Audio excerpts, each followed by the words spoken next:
Hey, what's up? John Sonmez from simpleprogrammer.com.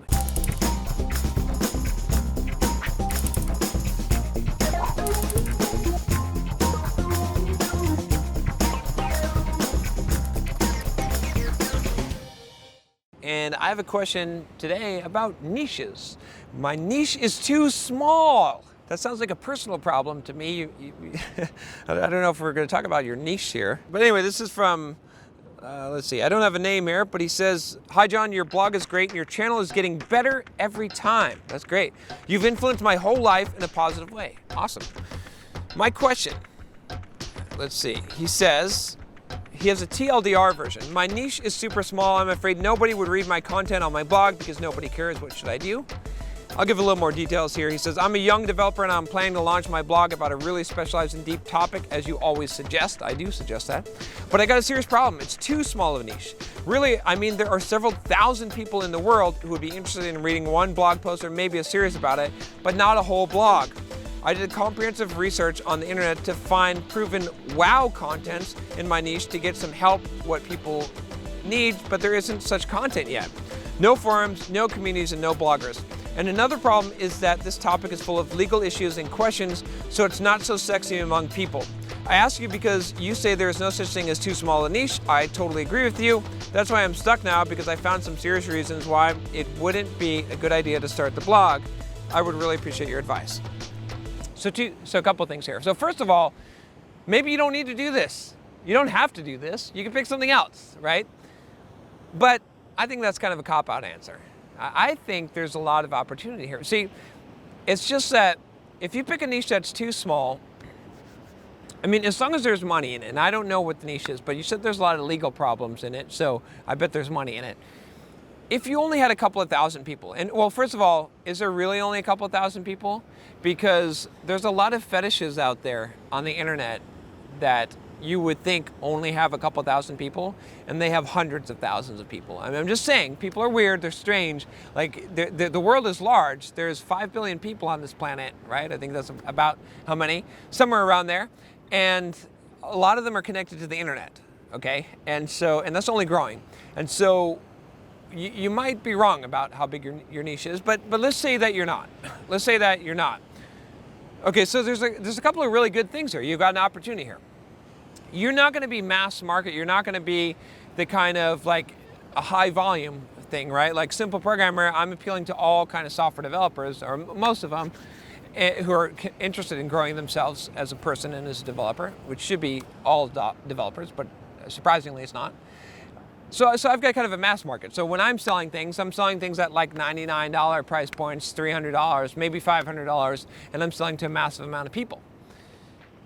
If you've got a very, very, very specialized niche, very, very small, and maybe you've only got a few thousand people in the world that care about this, and there's no content, there's no forums, there's no blogs, there's no communities, people are searching for something, aren't they? If you build a blog and you build a site specifically devoted to that very small thing, those people are going to find you.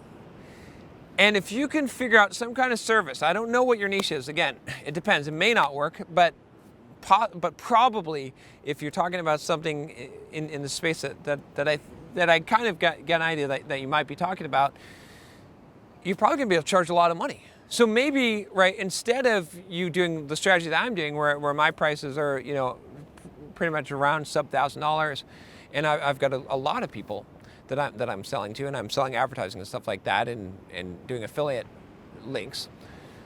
Maybe your business model is that you only need like one client a month, but you're charging them $25,000 for the service you provide, or $10,000 or $5,000. I don't know. You know, you got to know what your space is, but maybe you don't need that many leads, and you can serve that because you're the only one in that space, and you're the only person that they can turn to, and you're the clear expert in this space, and it's a very, very specialized expertise where people are usually willing to pay more money when it's that specialized. Maybe you've got that opportunity there. And like you said, if there's no communities, there's no forums, there's none of this stuff, you can start building those things. And even if it's a small group of people, I mean, a lot of people don't realize how many people 1,000 people is or 2,000 people is, right? If you have, let's say you had 2,000 people that were on your email list on this very, very small niche, if you had 2,000 people in a room, right? Imagine 2,000 people around you.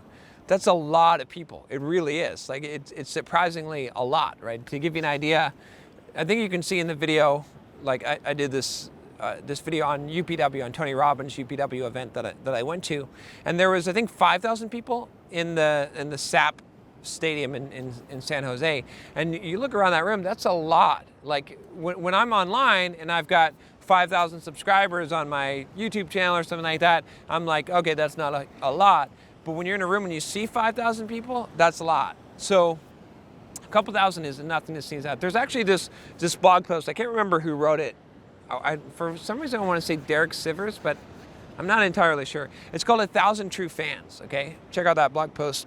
It's a very famous blog post, but he basically says that you only need to have 1,000 true fans, right? If you have 1,000 people that pay you $100 a year for some product, some service that you're creating, it's $100,000 a year.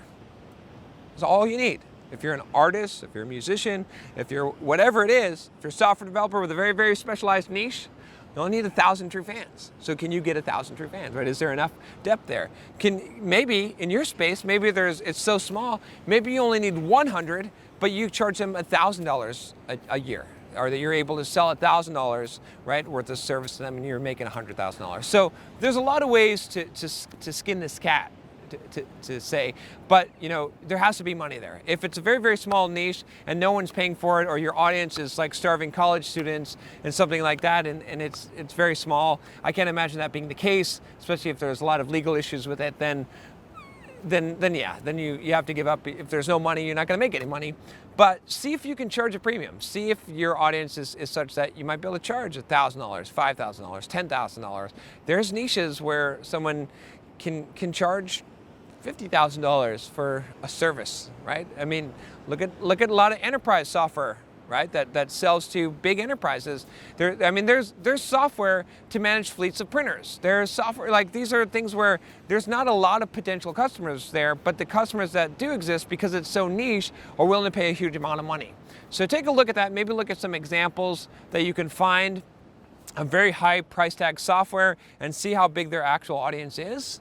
And you'll get an idea of that. So, and the beauty of that also is that if you do paid advertising, you can spend a lot of money to acquire your customers. So maybe you're not using SEO, right? If you're selling a $99 product, paying like $5 a click on Google AdWords or something like that is going to be really hard to make money, because you're going to have to convert a large number of those people. But when you sell something, you sell it for $10,000 and you pay $20 a click, and it costs you $1,000 to get a customer, you're making $9,000 profit. So you can actually spend a lot of money on advertising and make money and find your people. That's how you can find your people if there's no community. So there's always ways, right? There's always ways. You just can't take one formula and apply it to everything. You got to look at it at how it is. But I think a small niche is highly profitable and a really good place to be. Hope that helps you. If it does, leave a comment below. Let me know even if you're not the question asker, if you think that will help you. If you've got some other questions that you'd like to ask me about, you can email me at john@simpleprogrammer.com, and I'd love to answer your questions here on the video. Keep it short so that I can answer them efficiently. If you like this video, go ahead and click that subscribe button below, and you'll get all kinds of advice about software development, entrepreneurship, career, fitness, life, you name it. We pretty much talk about it here. I'll talk to you next time. Take care.